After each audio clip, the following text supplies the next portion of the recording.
The autumn rain drummed against the tall windows of Valdoria Palace as King Alexander stood in his private study, staring at the photographs scattered across his mahogany desk. Each image told a story of 25 years spent building what the world believed to be an unshakable partnership. Queen Isabella smiled back at him from every frame, her elegant features frozen in moments of public triumph and private joy. But behind those carefully composed smiles lay a web of secrets that had finally begun to unravel. Alexander picked up one photograph from their coronation day 15 years earlier. Isabella had been radiant in her diamond tiara, her hand resting confidently on his arm, as thousands cheered outside the cathedral. The press had called them the perfect royal couple, a love story that had conquered scandal and emerged stronger than ever. If only they knew the truth. The heavy oak door creaked open, and Lord Chancellor Harrison entered without announcement, his weathered face bearing the expression of a man carrying impossible news. Alexander didn't turn from the window, already knowing what conversation awaited them. "Your Majesty," Harrison began, his voice carefully measured. "The investigators have completed their review of the financial records." Alexander finally faced his oldest advisor, a man who had served his father before him and knew every secret the crown had ever buried. Harrison's usually steady hands trembled slightly as he placed a thick manila folder on the desk beside the scattered photographs. "Tell me," Alexander said simply. Harrison opened the folder, revealing bank statements, transfer records, and correspondence that painted a picture of systematic deception, spanning nearly a decade. "The charitable foundation that Her Majesty established for children's education," he began, "has been redirecting funds to offshore accounts. The amounts are substantial, Your Majesty. Nearly £12 million over 8 years. The words hit Alexander like physical blows. He sank into his leather chair, the weight of the crown suddenly feeling unbearable. Isabella's passion for children's charities had been one of the things he'd admired most about her. Her speeches about giving every child a chance at education had moved him to tears. To learn it was all a facade felt like discovering that his entire life had been built on lies. "There's more," Harrison continued reluctantly. "The investigation uncovered communication with several media outlets. Her Majesty has been providing them with sensitive information about palace decisions, private family matters, and upcoming announcements. The payments for these revelations were deposited into the same offshore accounts." Alexander's hands clenched into fists. The leaks that had plagued the royal family for years, causing embarrassment and security concerns, had come from within his own bedroom. Every private moment, every family struggle, every decision made in confidence, had been sold to the highest bidder by the woman he'd trusted above all others. "How long have you known?" he asked, his voice barely above a whisper. "The first irregularities were flagged 6 weeks ago during the routine audit," Harrison admitted. "I wanted to be certain before bringing this to your attention. The evidence is overwhelming, I'm afraid." Through the window, Alexander could see Isabella in the palace gardens, walking with a group of visiting school children. She moved with the grace that had first captured his attention decades ago, pointing out flowers and laughing at something one of the children had said. The sight that should have warmed his heart now filled him with a cold rage. "Does she know that we know?" Alexander asked. "Not yet, Your Majesty. The investigation was conducted with utmost discretion.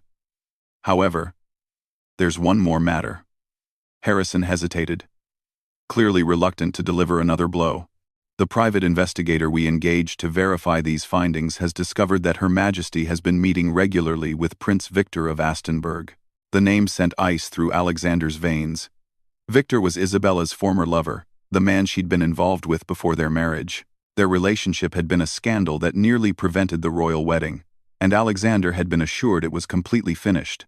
"The meetings have been taking place at a private estate in the countryside," Harrison continued. "They've been careful, but our investigator has photographs. It appears these meetings have been ongoing for at least 3 years. Alexander stood abruptly, walking to the fireplace where portraits of his ancestors watched him with stern expressions.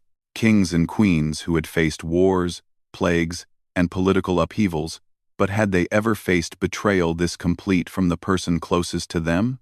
"The implications are severe, Your Majesty," Harrison said softly. If this information becomes public, it could destabilize the monarchy. The charity scandal alone would be devastating. But combined with the media leaks and the personal indiscretions, the damage could be irreparable. What are my options? Alexander asked, still staring at the portraits. Legally, we could pursue criminal charges for the financial irregularities. Politically, we could arrange for a quiet separation. Personally, Harrison paused, choosing his words carefully. That decision rests with you, Your Majesty. Alexander thought of the children Isabella had charmed that very morning, the same children whose education funds she had stolen. He thought of the private conversations about his health concerns that had appeared in tabloids, the embarrassing details about family disputes that had been splashed across front pages worldwide. Most painfully, he thought of the nights he'd held her close, believing they were building something lasting together, while she was planning her next betrayal. Arrange a private meeting, Alexander said finally, his voice steady despite the storm raging within him. Tomorrow evening, in the blue drawing room. No staff, no advisors, just the two of us. Your Majesty, perhaps it would be wise to have witnesses present, given the circumstances. No, Alexander interrupted. This conversation has been 25 years in the making. It's time for all the pretenses to end. Harrison gathered the damaging files, his expression grave. Very good, Your Majesty. Shall I prepare any additional security measures? Alexander almost laughed at the question. Security against his own wife. The woman who had shared his bed and his crown. Who had stood beside him through state funerals and joyous celebrations alike. But then he remembered the depth of her deception, the calculating coldness required to steal from children while speaking passionately about their welfare. No additional security, he said. But have our legal team prepared for all contingencies. By tomorrow night, everything will have changed. As Harrison left the study, Alexander returned to his desk and the scattered photographs. He picked up the coronation picture again, studying Isabella's face for signs of the deception that must have already been blooming in her mind. Had she been planning her betrayals even then, on the day she'd sworn sacred oaths to honor and support the crown? Outside, the autumn rain continued its relentless drumming, and somewhere in the palace, Isabella was continuing her performance of the devoted queen. But tomorrow night, the curtain would finally fall on the greatest deception in Valdoria's royal history. The blue drawing room had witnessed countless moments of royal history, but none quite like the scene unfolding on that cold October evening. Alexander arrived first, positioning himself near the tall windows, where the last traces of daylight painted the ornate walls in shades of amber and gold. The room felt impossibly large despite its intimate proportions, every piece of priceless furniture suddenly seeming like a witness to what was about to unfold. Isabella entered precisely at 8 o'clock, wearing the sapphire necklace he'd given her for their 10th wedding anniversary. The irony wasn't lost on him that she'd chosen to wear a symbol of their supposed devotion to this meeting. Her dark hair was pulled back in her signature chignon, and her designer dress spoke of understated elegance. To any observer, she remained every inch the perfect queen. Alexander, she said warmly, crossing the room with the confident grace that had served her so well in public appearances. How lovely that you wanted to spend a quiet evening together. It feels like we rarely have these moments anymore. He watched her settle into the silk-upholstered chair across from him, noting how naturally deception came to her. Even now, knowing what he knew, her performance remained flawless.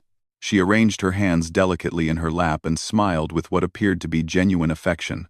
Indeed, Alexander replied, his voice carefully neutral. I thought it was time we had an honest conversation about our future. Something flickered in Isabella's eyes, too quick to interpret, but her smile never wavered. Our future? How wonderfully romantic. Are you planning another anniversary trip? Perhaps somewhere warm this time? I know how you detest the English winters. Alexander reached into his jacket and withdrew the manila folder Harrison had shown him. He placed it on the coffee table between them, the sound of paper against polished wood unnaturally loud in the silence that followed. I'd like to discuss the Valdoria Children's Educational Foundation, he said simply. The change in Isabella was subtle but unmistakable. Her shoulders tensed almost imperceptibly, and her breathing shifted to a more controlled pattern. Yet she maintained her composure with the skill of someone who had practiced deception for years. "Of course," she said, tilting her head slightly. "I'm always happy to discuss the foundation. It's one of my proudest accomplishments. Just last week, we approved grants for 3 new schools in the northern provinces. £12 million. Isabella." The words hung in the air like a physical presence. Isabella's carefully maintained expression faltered for just a moment before reassembling itself. But that moment was enough. Alexander saw the flash of panic, the quick calculation, the mental scrambling for a viable explanation. "I'm not sure I understand," she said slowly. £12 million for what?" Alexander opened the folder and spread the bank statements across the table. £12 million, stolen from the children you claim to champion. Transferred systematically to offshore accounts under your control. Would you like to explain how children's education funds ended up paying for your private lifestyle? Isabella stared at the documents, her face cycling through a series of micro-expressions: surprise, fear, defiance, and finally, cold calculation. When she looked up, the warm queen was gone, replaced by someone Alexander barely recognized. "You had me investigated," she said flatly. "Your own wife." "I had irregularities in the foundation's finances investigated," Alexander corrected. "The fact that those irregularities led back to you was simply where the evidence took us." Isabella stood abruptly and walked to the window, her back rigid with tension. "How long have you known?" 6 weeks, she laughed, a sound devoid of humor. 6 weeks you've been playing this game, pretending everything was normal while building your case against me. How very royal of you, Alexander. So measured, so calculating. Unlike selling our private conversations to tabloid journalists. Alexander's voice remained level, but steel had entered his tone. Unlike stealing money from children's charities? Unlike meeting secretly with Prince Victor for 3 years while sharing my bed? Isabella spun around, her composure finally cracking completely. "Victor?" Her voice was sharp now, all pretense abandoned. "You've been having me followed? I've been trying to understand how our most private family matters kept appearing in newspapers." Alexander replied. The answer, it seems, was simple. My wife was selling them. You have no idea what it's like," Isabella hissed, her carefully cultured accent slipping to reveal harder edges beneath. "Living in this gilded prison, smiling for cameras while dying inside. Do you know how suffocating it is to be nothing more than an accessory to your crown?" Alexander stood slowly, his imposing frame seeming to fill the room. "So you stole from children? You betrayed every confidence I shared with you? You've been living a double life with another man, while accepting the crown's protection and privileges?" "I survived." Isabella's voice rose to nearly a shout. "I found ways to maintain my sanity and secure my future in a world where I'm completely powerless. Those charity funds weren't hurting anyone. There was more money than those schools could ever use. Grow. Those funds were designated for disadvantaged children's education. Those funds were sitting in accounts doing nothing while I was trapped in a marriage that became a business arrangement years ago." Alexander felt something cold settle in his chest. "A business arrangement?" Isabella's laugh was bitter now, all traces of the elegant queen stripped away. "When did you last touch me, Alexander? When did we last have a real conversation that wasn't about state business or public appearances? We've been strangers living in the same palace for years. That doesn't excuse selling royal secrets to journalists, doesn't it?" Isabella's eyes flashed with something dangerous. "Every private detail they published came with a substantial payment, enough to ensure my independence if this charade ever ended. Which, apparently, it just has." Alexander moved to the fireplace, staring into flames that seemed to reflect the burning ruins of everything he'd believed about his marriage. "The children, Isabella. You spoke so passionately about giving every child a chance. I believed it at first," she admitted, her voice dropping to something almost resembling shame. "But passion doesn't pay for freedom. It doesn't buy security when you're married to a man who sees you as a royal duty rather than a woman. And Victor?" Isabella's expression softened slightly, revealing something genuine for the first time in years. Victor sees me as Isabella, not as Queen Isabella. When I'm with him, I remember who I was before all this. She gestured around the ornate room. Before I became a prop in your royal theater. Alexander turned back to face her, and Isabella was struck by how much older he suddenly looked. The weight of the crown, always present but usually hidden behind his commanding presence, now seemed to be crushing him visibly. 25 years, he said quietly. 25 years I believed we were building something together. We were, Isabella replied, her anger cooling to something sadder. We built the perfect royal marriage for public consumption. We played our parts beautifully. The press loved us. The people admired us. And the monarchy remained stable. Isn't that what you really wanted? I wanted a partner. You wanted a queen who would smile, wave, and never question anything. Well, congratulations, Alexander. You got exactly that for 15 years on the throne. The silence stretched between them, filled with the weight of destroyed illusions and the sound of autumn wind against the windows. Finally, Alexander returned to his chair and began gathering the damaging documents. You'll resign from all your royal duties immediately, he said, his voice now purely business.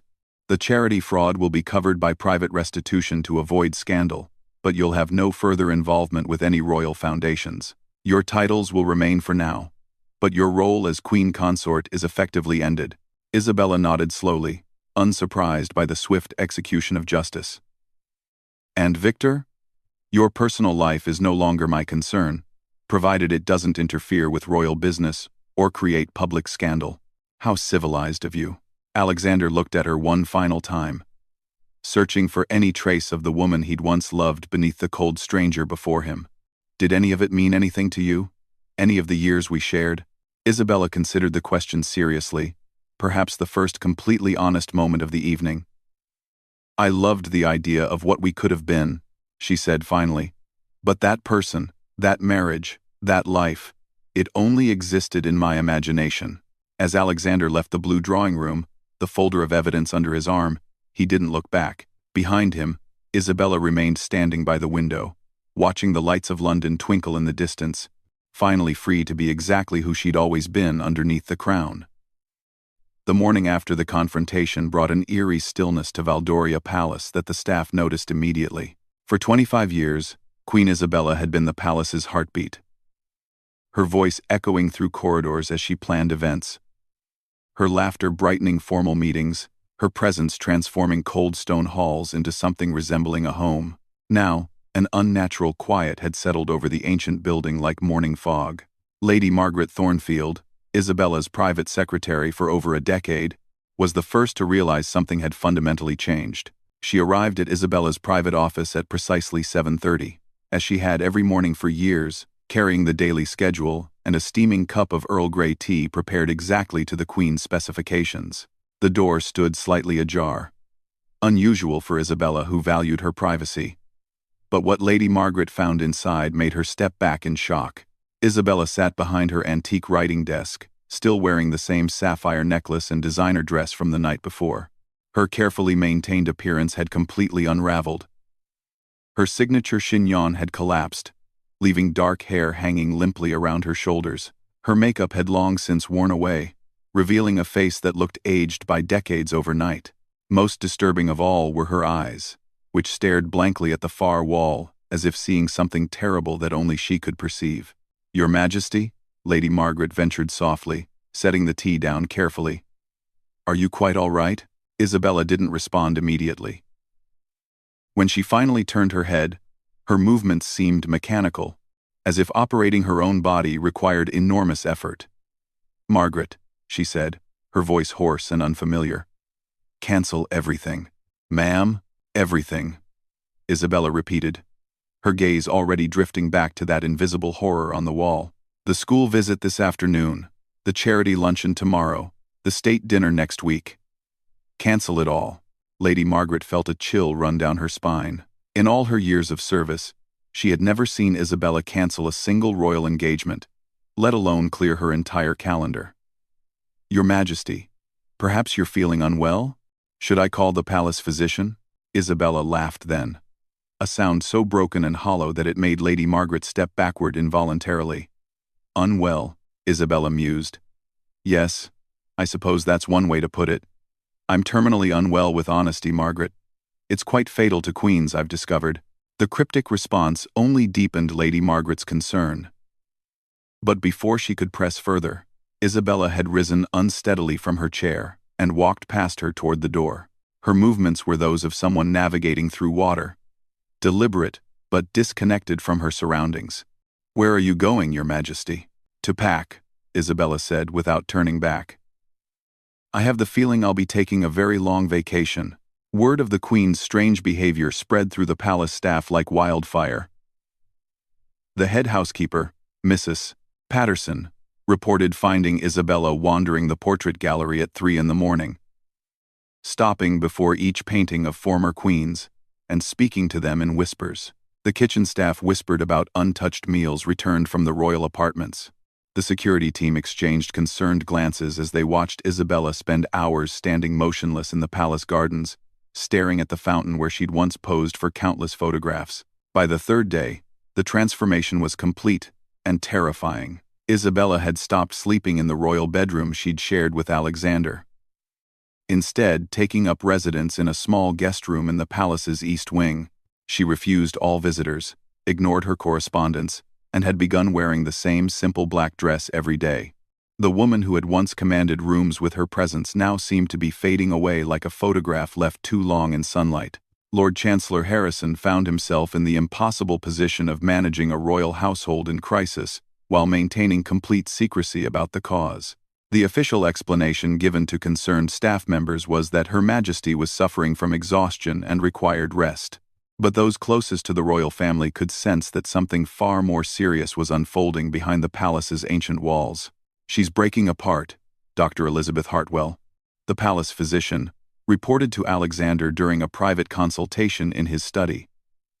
I've examined her physically, and there's nothing wrong that rest and nutrition couldn't fix, but mentally, emotionally, she's experiencing what I can only describe as a complete psychological collapse. Alexander stood at his window, the same spot where he'd first learned of Isabella's betrayals just days earlier. The view hadn't changed, but everything else seemed fundamentally different. What are you suggesting? Private treatment, Your Majesty. Somewhere discreet, away from the palace. She needs professional help to process whatever trauma has caused this breakdown. And if she refuses treatment? Dr. Hartwell hesitated, clearly uncomfortable with the implications. In extreme cases, we could consider involuntary commitment for her own safety. But that would require significant justification. Alexander considered the irony that Isabella's own actions might ultimately require the royal family to take drastic measures for her protection. The woman who had spent years planning her independence had instead engineered her own complete dependency on others for basic care. The breaking point came on the 4th day, when Isabella was found by a young housemaid sitting in the middle of the palace's main staircase at dawn, still wearing the black dress that had become her uniform. She was holding a photograph from their wedding day, tears streaming down her face as she spoke to the image in a voice barely above a whisper. I'm sorry. She kept repeating to the photograph. I'm so sorry. I didn't mean for it to end like this. I just wanted to be free. The housemaid, terrified by the sight of her queen in such distress, had immediately summoned Lady Margaret, who in turn alerted the security team. By the time they reached Isabella, she had begun tearing the wedding photograph into small pieces, letting them fall around her like confetti. Your Majesty, Lady Margaret said gently, kneeling beside Isabella on the marble steps. Why don't we get you back to your room? You'll be more comfortable there. Isabella looked at her with eyes that seemed to hold centuries of exhaustion. There's no comfort anywhere, Margaret.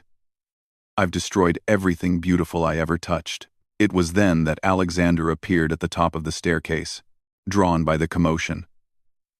The sight of his wife surrounded by torn wedding photographs, her regal bearing completely shattered, struck him like a physical blow. Despite everything she had done, despite the betrayals and lies, seeing her reduced to this broken figure brought him no satisfaction, only a profound sadness for what they'd both lost. Isabella, he said softly, descending the stairs. She looked up at him with something that might have been relief or resignation. "I can't do this anymore, Alexander. I can't pretend to be someone I never was. I can't carry the weight of this crown, and I can't live with what I've done to carry it." Alexander reached the step where she sat and, after a moment's hesitation, lowered himself beside her. The assembled staff watched in stunned silence as their king sat on a marble staircase with his broken queen, surrounded by the remnants of their wedding photo. "Then don't," he said simply. "Don't carry it anymore." Isabella turned to look at him, and for a moment, something of her old self flickered behind her eyes. "What happens now?" "Now you get help," Alexander replied.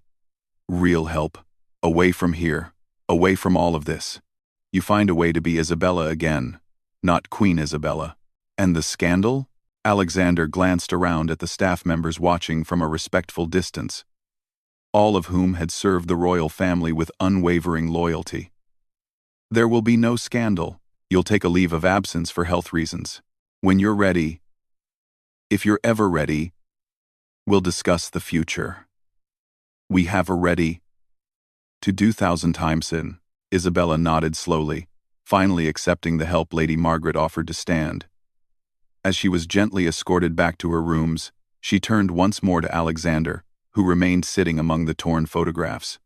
"I did love you once," she said quietly, "before I forgot how." "I know," Alexander replied, and perhaps for the first time in years, there was no anger in his voice. "I loved you too." That afternoon, a private car arrived at the palace's side entrance.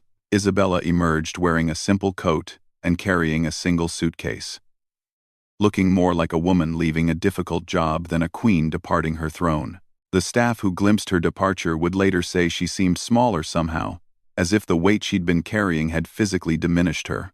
The palace fell into a deeper silence after her departure, but it was different from the ominous quiet of the previous days. This was the silence of healing, of a great house taking a breath after holding it for too long. Alexander returned to his duties with a gravity that staff members noted but didn't question, while the official statements spoke vaguely of the Queen's need for rest and privacy.